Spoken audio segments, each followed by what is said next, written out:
समिति क्या आदरणीय राजीव शुक्ला जी पधारे हैं। मैं प्रदेश कांग्रेस कमेटी की तरफ से आपका हार्दिक स्वागत करता हूँ। मैं चाहूंगा कि मेरे हार्दिक स्वागत है आदरणीय राजीव शुक्ला जी आज प्रेस कॉन्फ्रेंस के लिए इस कॉन्फ्रेंस को संबोधित करें। हमारे पूर्व केंद्रीय मंत्री तथा सदस्य कांग्रेस कार्य धन्यवाद प्रदेश अध्यक्ष डॉक्टर सराज जी। कांग्रेस कमेटी पहले तो आपका हार्दिक स्वागत करता हूँ। प्रवक्ता का मैं चाहूंगा कि मेरे हार्दिक स्वागत है।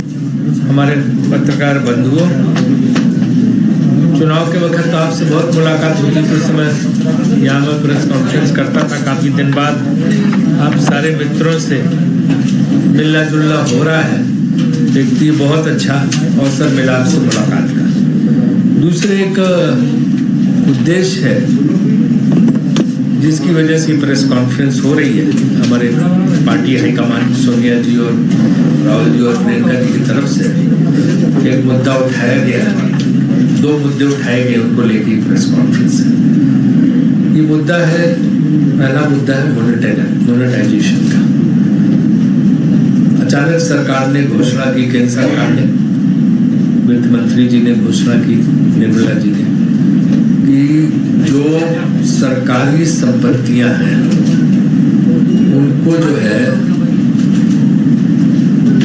प्राइवेट हाथों में, निजी हाथों में, उद्योगपतियों के हाथों में सौंपा जाएगा और उससे सरकार 6 लाख करोड़ जो है कमाएगी, जो विभिन्न चीजों पे खर्च करेगी। सबसे पहली बात तो है कि कोई भी पार्टी सत्ता में आती, उसे कुछ अधिकार ही नहीं है कि जो 67 साल या 70 साल में देश की जनता के पैसों से जो बड़े बड़े उपक्रम बनाए गए हैं, बड़े बड़ी चीजें बनाई गई हैं, उनको आप ऐसे प्राइवेट हाथों में, निजी हाथों में, ये जो है उद्योगपतियों को, कारपोरेट घरानों को बेच दें, ये उचित नहीं है। कहने के नाम पे कह रहे हैं तो किराए पे दे रहे हैं। 50 साल, 60 साल, 30 साल, 90 साल कोई किराए तो ऐसे जैसे लीज का पट्टा होता है। यहाँ पे आप कोई मकान खरीदते हैं, प्लाट लेते हैं जयपुर डेवलपमेंट अथॉरिटी से, तो लीज पे ही होता, लेकिन होता तो अपना ही है ना, वो बाद में कहाँ लौट के मिलता है।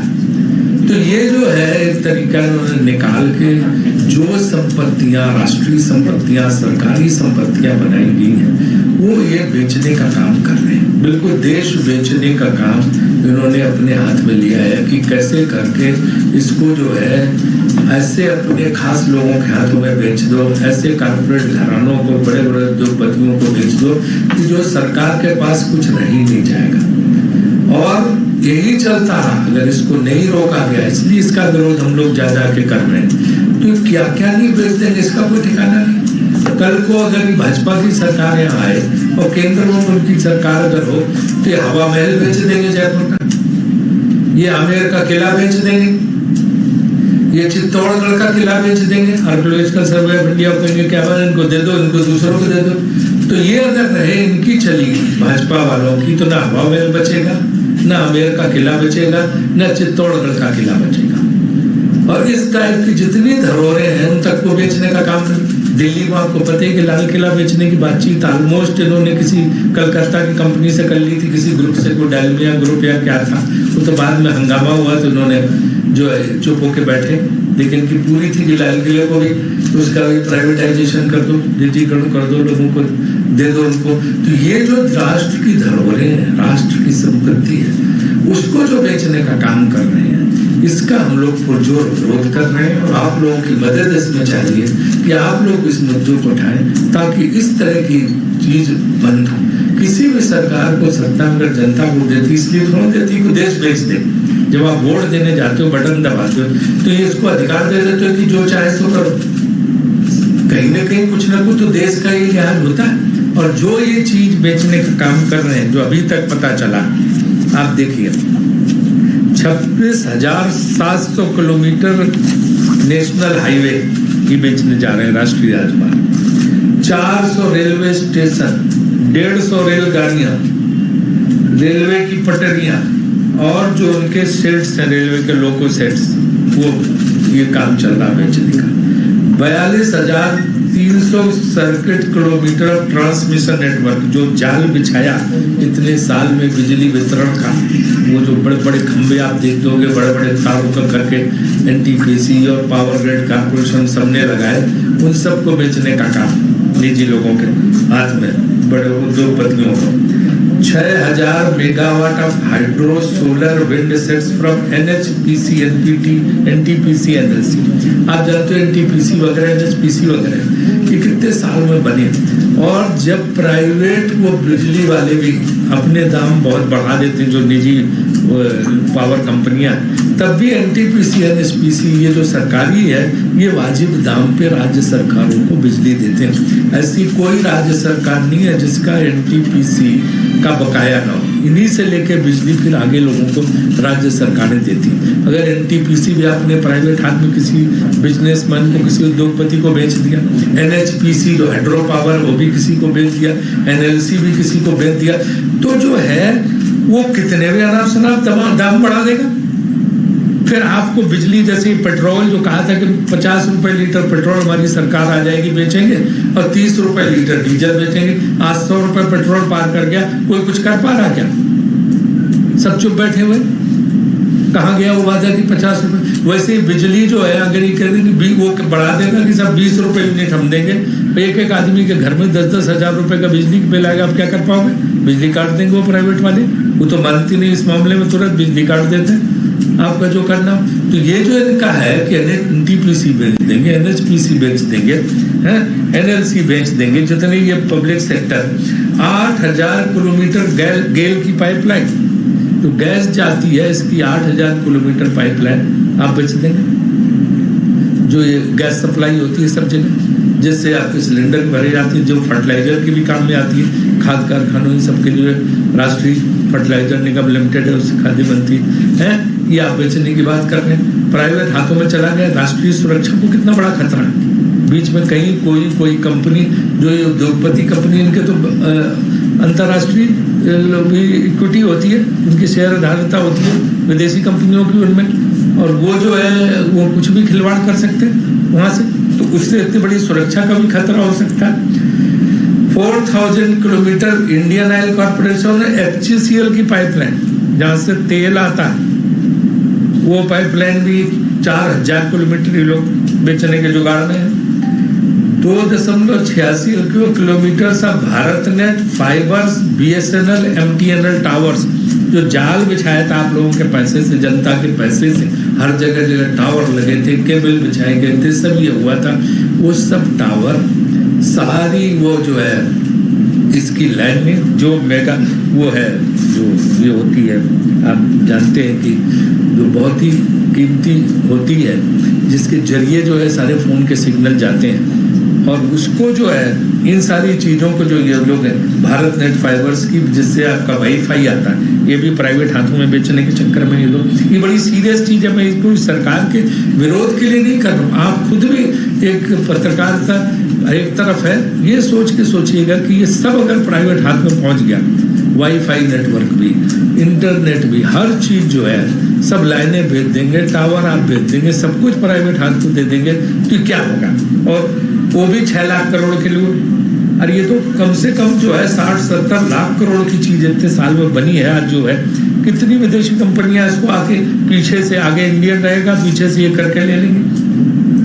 210 lakh metric tonne food storage, मतलब ये राष्ट्रीय खाद्य निगम सब खत्म, फूड कॉर्पोरेशन ऑफ इंडिया और जितने ये बने हैं ये सब मेट्रिक टन, जो इतने दोनों में जगह जगह आपने देखा भंडारण निगम सब जगह ही बने, ये सब बेचने का इनका जो है 210 lakh metric tonne food storage की जो कैपेसिटी है, जो क्षमता है, ये भंडारण भी ये सब बेचने के चक्कर में है। 160 कोल माइनिंग प्रोजेक्ट्स, जो कोल इंडिया हर समय जब प्राइवेट उसमें ये हो जाता है तो कोल इंडिया ही सप्लाई करती है कोयला, जो घर घर में अंगीठी में जलता, कहीं जलता, सब जगह कोल इंडिया ने देश को बचाया हुआ। वो सारे कोल माइनिंग प्रोजेक्ट जो है कोल इंडिया के 160, वो सब बेचने के चक्कर में, जो प्राइवेट माइनिंग तो हो ही रही है, वही नहीं ढंग से चल पा रही। तो अब आपकी जो सरकारी जो कंपनी कोल इंडिया वगैरह चलाती है, या कई सरकारी कोल कंपनी है पूरे देश में, उनकी भी लेके आप उन्हीं को दे रहे हैं प्राइवेट। फिर कोयले का दाम क्या होगा आपको अंदाजा है? किस हिसाब से लोग जो है ये करके हर चीज इतनी महंगी हो जाएगी। अथॉरिटी के एयरपोर्ट, कई ऐसे एयरपोर्ट हैं, एयरपोर्ट अथॉरिटी से चलाती है कि जहां बहुत आमदनी है, और कई ऐसे एयरपोर्ट अथॉरिटी की जिम्मेदारी क्योंकि सरकार होती है जहां आमदनी नहीं है, कम ट्रैफिक है, लेकिन वहां भी एयरपोर्ट अथॉरिटी चलाती है क्योंकि उस वहां से जो पैसा आमदनी होती है उसके जरिए वो छोटी छोटी जगहों पे एयरपोर्ट चलाती है। आमदनी बहुत नहीं होती लेकिन उसकी जिम्मेदारी होती है, चाहे नॉर्थ ईस्ट हो, चाहे छोटी छोटी जगह जहाँ आमदनी बहुत नहीं है, लेकिन उसी खर्चे से चलाती। अब उसमें वो तो कोई लेगा नहीं, जो जहाँ पे पैसे का आमदनी नहीं, वो तो अच्छे वाले एयरपोर्ट सारे ले जाएंगे, तो एयरपोर्ट अथॉरिटी तो जीरो हो जाएगी। तो छोटी छोटी जगह जो चलाने की, एयरपोर्ट चलाने की जिम्मेदारी है, वो क्यों जाएंगे जहाँ आमदनी नहीं, फिर एयरपोर्ट अथॉरिटी अपने आप बंद हो जाएगी। उसकी जब आमदनी कहीं से नहीं रहेगी तो छोटे छोटे एयरपोर्ट, छोटी छोटी जगहों पे जो लोगों के लिए, चाहे नॉर्थ ईस्ट हो, पूरा उत्तर पूर्व राज्य हो, या देश के और कोने कोने में जो एयरपोर्ट बने हैं, सब कुछ जो है वो खत्म हो जाएंगे। पोर्ट्स जो है, ये जो बंदरगाह, 9 बंदरगाह बेचने का इनका पूरा चल रहा है, और 2 राष्ट्रीय स्टेडियम, दो नेशनल स्टेडियम जो है, अब कौन से, तो मैंने कहा दिल्ली का राष्ट्रीय ऐतिहासिक, और कौन से जो ये सरकारी स्टेडियम है, जो राष्ट्रीय स्टेडियम, वो भी बेचने का इनका। कुल मिला के तो अभी लिस्ट है और भी बढ़ती चली जा रही है। जैसे मैंने कहा कि हवा महल भी बेच देंगे, आमेर का किला भी बेच देंगे, चित्तौड़गढ़ का किला भी बेच देंगे, जो कुछ है तो ये बड़ा गंभीर मुद्दा। ये जो है कोई ये नहीं है कि ये मैं आसानी की बात कह रहा हूँ, हल्की बात कर रहा हूँ, सोचने की बात। एक बार अगर इन्होंने शुरू किया तो रुकने वाला नहीं है। और फिर अगर आप रेलवे नहीं चला सकते तो आप सरकार में क्यों बैठे? अगर आप गैस पाइपलाइन का काम नहीं कर सकते, सरकार में क्यों बैठे? अगर आप बंदरगाह नहीं चला सकते तो सरकार में क्यों बैठे? अगर टेलीकॉम सर्विस, वाईफाई सब आप नहीं दे सकते तो सरकार में क्यों बैठे? अगर जब सब ये अगर सड़कें नहीं बना के जनता को चीज दे सकती तो अब यहाँ सरकार में क्यों बैठे? आप राष्ट्रीय राजमार्ग बोल दे, वो क्या टोल टैक्स लगाएंगे आपको पता है? वो आपका देखो, तो अपना मुनाफा देंगे वहां पे। तो हर जगह जनता को पैसा देना पड़ेगा, जनता का पैसा, उससे सब बने। फिर आप इस पैसे को 6 लाख करोड़ एक बार आपने ले लिया, इसके बाद क्या करो? वो पैसा कहाँ खर्च होगा? तो आप सेंट्रल विस्ता बनाओगे, प्राइम मिनिस्टर घर बनाओगे, प्रधानमंत्री का जहाज खरीद के आगे, इन सब में पैसा गड़प हो जाएगा। तो वो राष्ट्रीय जो ये जिनको बोलते हैं राष्ट्रीय संपत्तियां, राष्ट्रीय एसेट्स, जो राष्ट्रीय धरोहरें ये बनी है 70 साल में, इनको ही तो बेच खाएंगे और फिर चुनाव हार देंगे, चल देंगे कि भाइयों बहनों अब मैं चलता हूं, अब आप चलिए। जिसको आपने 60 साल के लिए दे दिया वो तो लौटा नहीं सकता, तो कानून में सब कुछ हो जाएगा। और इस पे भी सुनिए, उसको भी जो है बैंक से लोन मिलेगा ही खरीदने के लिए, वो भी आपका ही पैसा, जनता का जो बैंकों में, उससे ही खरीदेगा वो। बाद में वो कह देगा कि हम तो चुकता नहीं कर पा रहे। तो हर तरफ से आपकी ये वैसे हुआ कि आपने बड़ी मेहनत से घर बनाया आपके बाप दादों, फिर आपने उसको लंबे किराएदार के रूप में लीज पे किसी को दे दिया, उसी ने आपसे लोन लिया कि आपका घर हम आपसे खरीद रहे हैं, और इसका घर पे कब्जा हो गया, आप बाहर खड़े सड़क पे। ये पूरी जो है योजना इसी किस्म की है। ये कुछ उद्योगपति, कुछ कारपोरेट घराने जो है, जिनके हाथों में सारी राष्ट्रीय संपत्तियां, सारी राष्ट्रीय चीजें चली जाएंगी, और फिर कुछ नहीं बचेगा सरकार के पास, कहीं कुछ नहीं रहेगा। तो अगर आप रेल नहीं चला सकते, सड़कें नहीं बना सकते या चला सकते, राष्ट्रीय राजमार्ग, बिजली सप्लाई नहीं कर सकते, गैस सप्लाई नहीं कर सकते, वाईफाई नहीं लोगों को दे सकते हो, डिजिटल मीडिया इसका सुविधा आप नहीं दे सकते हो, पोर्ट बंदरगाह नहीं चला सकते हो, ये सारी चीजें नहीं चला सकते हो, तो आप सरकार में क्या चला, किस लिए आए? अब हटिए, आपको सरकार में बैठने का क्या अधिकार? सरकार तो इसीलिए होती ना कि हमारी भी पॉलिसी थी, मैं भी मिनिस्टर था गवर्नमेंट ऑफ इंडिया, हम लोगों ने जो पॉलिसी थी वाजपेयी जी के जमाने में थी, वाजपेयी जी ने किया था कि सिर्फ आप वही संपत्तियां बेच सकते हैं जो बहुत घाटे में है, जिसमें सरकार जो चल नहीं पा रही, सरकार को इसमें घाटा हो रहा है और सरकार जो है चला नहीं पा रही, उसमें तो प्राइवेट सेक्टर की भागीदारी लेके आपको, ताकि सरकारी पैसा बचे और वो चलता भी रहे। दूसरे कुछ संपत्तियां स्ट्रेटेजिक होती है, रणनीति सामरिक, जिनकी जरूरत होती है, जैसे आप जो है ये गन्स बनाने का, स्टेन गन, ये सब बनाने का काम आप जो है ना, नहीं दे सकते। बताओ ऐसी जो है कल कोई जो परमाणु ऊर्जा ये सब चीज़ें जो है स्ट्रेटेजिक एसेट्स बहुत होते हैं कि जो आप नहीं दे सकते हैं लोगों को, वो जो है सरकार की जिम्मेदारी होती है। ऐसी जगह जहाँ मोनोपोली हो जाए, समझ लो कोई चीज़ ऐसी है कि वो जनता में उसकी बहुत जो है खपत होती है, चाहे बिजली हो चाहे जो हो या दूसरी चीज़ें गैस की हो, अगर आप सिर्फ प्राइवेट कंपनी को दे दोगे तो वो मोनोपोली कर लेगी एक अधिकार और दोनों मिल जाएंगे 2-3 लोग और इसके बाद दाम बढ़ा देंगे और जनता को बहुत महंगा कर देंगे। वहाँ क्या है कि सरकारी उपक्रम जब वो आ जाते हैं तो फिर उन पर कंट्रोल रहता है कि यार हमसे नहीं तो उनसे ले लेगा, वहाँ से ये तो उसी ये सब कही जाती है कि रणनीति वाले जो क्षेत्र हैं जहाँ जनता के हित को ध्यान में रखना पड़ता है, तो उन जनता के हितों को ध्यान में रख के हम जो है सरकार कई क्षेत्रों में अपनी उद्योग, नेहरू जी ऐसे थोड़ा से उन्होंने इसको सोच समझ के तो किया था। स्टील तब बनाना तो कौन आ रहा था प्राइवेट कंपनी स्टील बनाना, नेहरू जी ने स्टील अथॉरिटी इंडिया की स्थापना की, सब बनाया, बड़ी बड़ी गन फैक्ट्री लगाई, ऑर्डिनेंस फैक्ट्री लगाई, ये सब कितने सालों में बिजली के तमाम उपक्रम लगाए, ऐसे करके उन्होंने देश को बनाया ताकि देश की जनता बना। प्राइवेट तो क्या करेंगे इसका पता नहीं है, और आज आप सरकार के हाथ में कुछ नहीं तो जनता के हाथ में फिर क्या रह जाएगा। इसलिए बेहद गंभीर मामला है जिसको लेके आपके सामने रख रहे हैं कि इसको आप लोग भी इसमें सहयोग दीजिए कि ये जो है ये इस तरह से नहीं होना चाहिए। एक तो इनका कोई वाजिब मूल्य नहीं मिल रहा, कहते हैं तुम किराए पे दे रहे हैं, 60-60, 70-70 साल के लिए आप अपना मकान भी तो 11 महीने से ऊपर किराए पे नहीं देते, तो जो किराएदारी की रजिस्ट्री करते हो कितने दिन की करते हो एग्रीमेंट, 11-11 महीने का, क्योंकि किराएदार पहले खाली नहीं करता था, लोग फंस जाते थे, तो उसके बाद से 11-11 महीने की किराएदार, यहाँ 50-50, 60-60 साल की अगर आप किराए पे दे रहे हो कौन लौटाने वाले, 60 साल बाद ना आप हो गए जो देने वाले हैं, और जो लेने वाला है उसके भी नाती पोते बच्चे होंगे, तो कौन ही आपको देगा, सब लेगा बड़ी उनका पूरा अधिकार हो जाएगा। 12 सिकमी किराएदार कहा जाता था, 12 साल जो रहेगा उसे खाली नहीं करा सकते, कोई कोर्ट में आप दौड़ते चले जाएंगे। तो यहाँ तो आप 60-60 साल के लिए किराया तो सिर्फ नाम का शब्द लगा दिया, और किराएदार को कोई लोन देता है कि हमारा मकान ले लो किराए पे, हम आपको लोन दे देंगे, हम ही आपको कर्ज दे रहे हो, आप ही लोन पे ले हमारा, और आप ही हमारा मकान किराए पे ले लो, कहीं सुना। तो इस तरह की ये जो व्यवस्था है इसका हम पुरजोर विरोध करते हैं, सरकार से कहते हैं कि इस तरह की प्रक्रिया पे तत्काल रोक लगनी चाहिए, विराम लगना चाहिए। इसको राहुल जी ने भी, प्रियंका जी ने, सबने इसका पुरजोर विरोध किया, तो उस चीज का